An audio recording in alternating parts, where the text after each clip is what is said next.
So what's going on, guys, and welcome back to episode number 92 of our Portsmouth career mode. And we are going to be kicking off this episode having a look at a few emails that have been sent to us. So we got a transfer offer for Pablo Iñiguez to go to Swansea. So in theory, I will let him go because I don't think he is that good of a player. So we will let him go if they do go ahead and match his valuation. We've also got contract offers accepted for both goalkeepers, basically because I wanted a backup goalkeeper. Since Paul Jones left last season, we have no longer got a backup goalkeeper. So therefore, it is important for us to bring in one just in case Shiplock gets injured. I have in fact decided to go for Lang though because he's younger and he's less on the wages. I think he's going to be around about the same rating. He's probably going to be around that 65 rating, so we'll have to see what he looks like. Augusto Silva is currently 2 years older, and to be honest, they're not going to be getting much game time, if any at all. We'll have to wait and see depending on how well the season goes. So let's have a look, see what he looks like. He is currently There he is, 67 rated goalkeeper. He's only 20 years of age, so he looks pretty decent. Well, he doesn't look pretty decent to be honest. He's alright. I don't think he'd be that bad of a goalkeeper. And just in the worst case scenario that Shiplock does get injured, we have at least now got a backup goalkeeper to step into his place. However, it is now time for the first game of the episode, which is going to be away from home at Old Trafford up against the Red Devils, Manchester United. So it's going to be a very difficult game for us.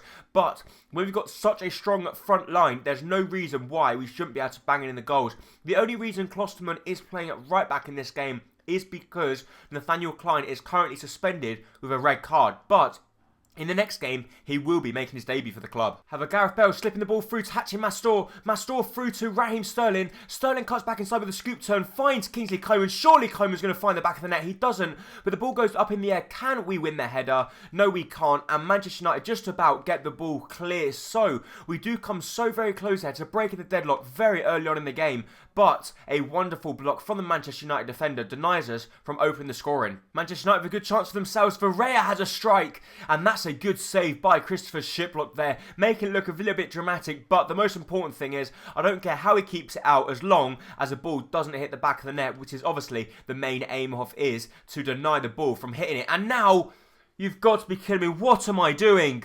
I tried to hold the X down button and my finger slipped off the button. Shiplock rolls the ball straight to Marcos Rojo, and Rojo has as simple as it finishes. I bet he thought it was Christmas. We throw the ball straight to him, it hits him, and oh my god, guys, what a absolute gift of a goal. But we might have a chance to get ourselves straight back in front or back on level terms. Raheem Sterling cuts back inside, finds Kingsley Coman. Kingsley Coman goes for goal. And that's twice now Kingsley Coman's had a decent chance in the game. And twice he's fluffed it. Maybe it's time to take Kingsley Coman out and put someone in like Frickson Martinez, who we can guarantee will find the back of the net. But Gareth Bale here is on the ball with his left boot. He goes for goal. And that just goes inches over the bar. Manchester United have a good chance down the right-hand side. They strike it.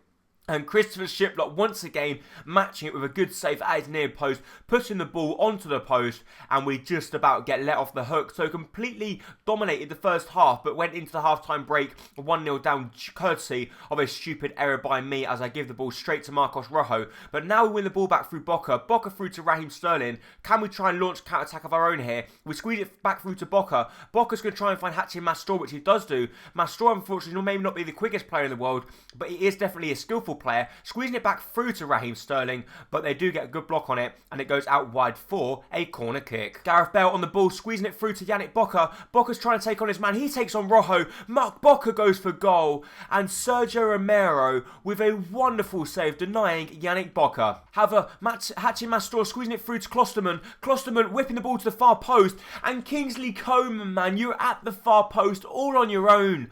You've got to be hitting the back of the net from there. So the final whistle goes, and we do in fact lose the game. A very poor performance all round by everyone. And to be honest, it was my fault that we lost the game, or at least we conceded the goal in the first half. But Kingsley Coman had 3 really good efforts in that game, and missed every single one of them. Will he be dropped for the next game? I don't know. If I think I might actually drop him. However, guys, Swansea come back to us and say they will give us 2.1 million for Pablo Iñiguez, and we say we want 2.5. Also, we get Atletico Madrid come back to us and say they will accept 11 million for Dominic Solanke, so we will go ahead and offer him a squad role at the club, and he does look pretty good, to be honest. 22 rated, 78 years of age. And Birmingham also accept a 12 million bid for Scott Martin, and we might be able to try and convince him to come into the club. That's, of course, if we do have enough money. So Swansea come back to us and said they will go ahead and match the bid for Pablo Iñiguez, which is good news for us because we haven't got enough money to go ahead and offer either Dominic Solanke or him a new contract. So I don't know what to do. We've either got to wait for the Swansea team to come back to us and say whether they will go ahead and buy him or not, which of course they have done, but they've still got to go ahead and agree terms of his contract. We've also got a bid here for Christopher Shiplock, and we're not going to be letting this guy go, whatever. So Christopher Shiplock, we got yet another bid for him, this time from Nantes, and we're not going to let him go. Unless they're paying around about the 50 million mark, there's no way we're going to let our goalkeeper go. I see their minds come back and say I don't believe he's worth that much. So do Braga. But some good news for us there is Pablo Iñiguez is on his way to Swansea. And also, look at that, guys. Bayern Munich have offered 49 million euros for Lucas Benimar, who was a player of ours. We sold him to Arsenal when he was around about 70 something rated. He's now around about 82. And he's on his way to Bayern for 50 million. But now we've just sold Pablo Iñiguez, we can go ahead and bring in Dominic Solanke, which is great news for us. But look at this, guys. Dominic Solanke has accepted his contract and he will be coming into the club. So the reason we decided to go ahead and bring in Dominic Solanke is because we need a right midfielder for our second team lineup. But what we're going to do is put Dominic Solanke up top and we can move Leon Bailey out to right mid because he can actually play there. And look at this, guys. I can't believe it.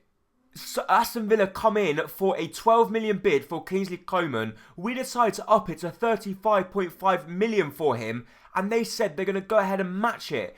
So that means now we've got to search for another striker. So we're going to have about 5 hours remaining to search for a top-notch striker. Let's see who we can bring in. So we put bids in for loads of different strikers here. We got another transfer for Christopher Shiplock, but at this moment in time, it is just too late to go ahead and sell our goalkeeper. So Chelsea say they want 37.5 million for Villa Libre. Everton say they want 53 million for Lukaku. Southampton want 43 million for Afobe, 38 million for Marshall. They've accepted a 30 million bid for Saido Berahino. So Berahino looks very good, so we'll go ahead and offer him a contract, see if we can maybe convince the English international to come to Portsmouth. Chelsea have also accepted a 30 million bid for Kennedy, so that could be another big deal for us as well. 81 rated, currently 24 years of age.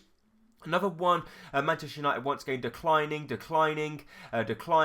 but they've also accepted Kelechi Iheanacho, so he's another player that we can maybe try and bring into the club. So with them three strikers there, we've got to hope one of them accepts their contract within the next 3 hours. So they do all accept their contract. So Saido Berahino accepts his, Kelechi Iheanacho accepts his, and Kennedy accepts his. So who do we go for? I think we're going to get rid of Berahino because he's currently 27 years of age.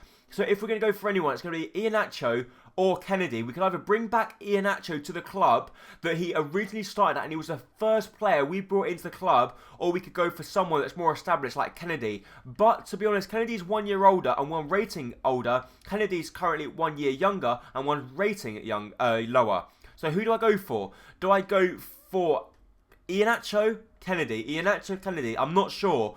But I think I'm going to go for Iheanacho. I'm going to go for Iheanacho because I want to bring him back to the club. He was the first player that we brought to the club, and we have bringing back a player that we originally signed at the club and then sold. So, well, we didn't actually sell him, to be honest. We wanted to keep him, but we couldn't because of the glitch where we loaned him for 2 years and then had a future fee bid. So, I'm so pleased that we have brought back a former player in the likes of Iheanacho. So we've now got some World Cup qualifiers that are obviously very important games with the Netherlands. So we go ahead and sim the first one, which is going to be up against Denmark. And you would have thought Denmark would be a club that are going to be near the top of the table. And we end up winning their game 2-1. Robben and Emnes picking up the goals for us there. And that's the perfect start to the group stages. But the next game we are going to be getting is going to be up against Scotland. So Scotland previously lost their game either against Austria or Turkey. They lost it against Turkey 3-1. So we've got to win this game, and we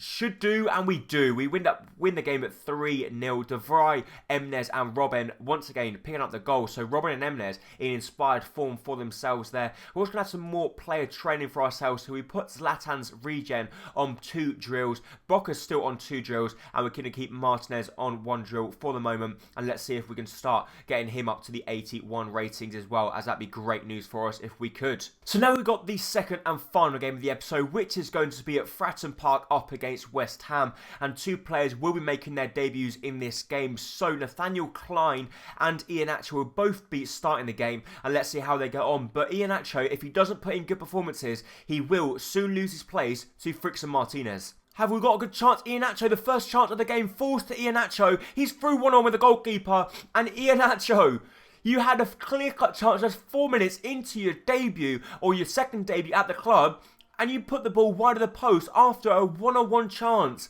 I would have thought he would have bagged that one in the back of the net. West Ham have got a lovely chance for themselves here. Our defenders are being caught out. It's Valente 1-on-1 with Christopher Shiplock. He plays the ball to the far post. He has a shot. It's a lovely block by Nathaniel Klein. And not one of our defenders can react in time. And 14 minutes into the game, we find ourselves 1-0 down. And just to make it even more frustration, that I thought we should be 1-0 up, because we had a lovely chance at IHEANACHO and he put his shot wide of the post. It's a lovely block from Nathaniel Klein, but Christopher Shiplock can't get there in time, and it's a simple finish into the back of the net from the West Ham striker. However, we do get ourselves straight back into the game, and it is a debut goal for the man, IHEANACHO. I thought his first chance was a lot easier than this one. He gets the ball with his left boot, and what a finish into the far corner of the net. Spiegel with no chance whatsoever. A lovely chance for him, and what about that for a finish by our new striker, Kelechi Iheanacho. Yannick Bocca on the ball here, using his pace to try and get past his man. Squeeze the ball through to Hachin Mastor. He scoop turns past his man, plays the ball through to Lucas Hernandez. Hernandez trying to find Raheem Sterling, but it doesn't matter, because we do get given the corner. And for once, we've got a chance with a guy on the edge of the box. It is, in fact, Kelechi Iheanacho. On his left boot, he goes for goal. And that's a really good save by Spiegel. You've got to be kidding me. How is Andy Carroll scored that? That is a wonderful... It's actually not actually Andy Carroll. Gonna say, Andy Carroll could not score a goal like that. But then number 9 scores a wonderful goal. Sturgeon running down the right-hand side. Gets the best of Ruben Loftus-Cheek. It's a lovely ball into the box. And what about that for a finish? A pile driving that one into the back of the net, and Ricardo Valente has scored the goal to put West Ham back in front. Very disappointing from us there. We're pushing too many bodies forward, and we're vulnerable at the back. Kelechi Iheanacho somehow still got the ball, squeezing it through to Hachin Mastor. Mastor through to Raheem Sterling. Raheem Sterling goes for goal, and Raheem Sterling's missed his chance. And even though Raheem Sterling and Gareth Bale have both been playing well, neither of them have found the back of the net yet. And I would have thought, especially they're the highest rated people in our team, I would have thought both of them should be taking responsibility and banging in a few goals for ourselves. But Gareth Bale got a good chance on his left boot. He goes for goal. It comes back to Yannick Bocca. Bocca goes for goal. And Spiegel is having the game of his life. Once again, he's making another good save. Iheanacho once again on the ball. Iheanacho skipped past his man. Can he double his goal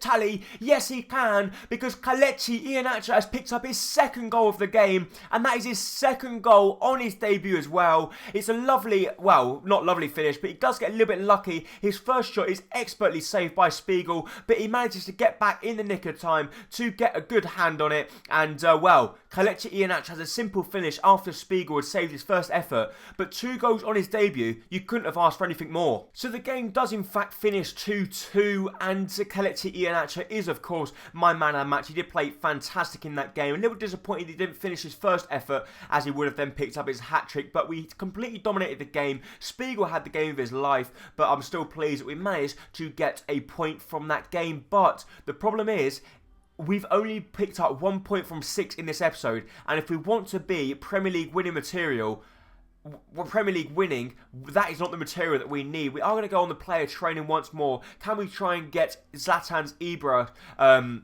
his regen up to a 75? Unfortunately, not yet, but he is going to be getting close, as does Yannick Bocker, getting close now to the 84 rating. But that is in fact going to be it for this episode of Career Mode. If you did enjoy it, please make sure to hit the like button down below, as it is going to be very much appreciated. And don't forget, if you're around here, hit that subscribe button to keep up to date with all my latest videos and career modes. Thank you, bye bye.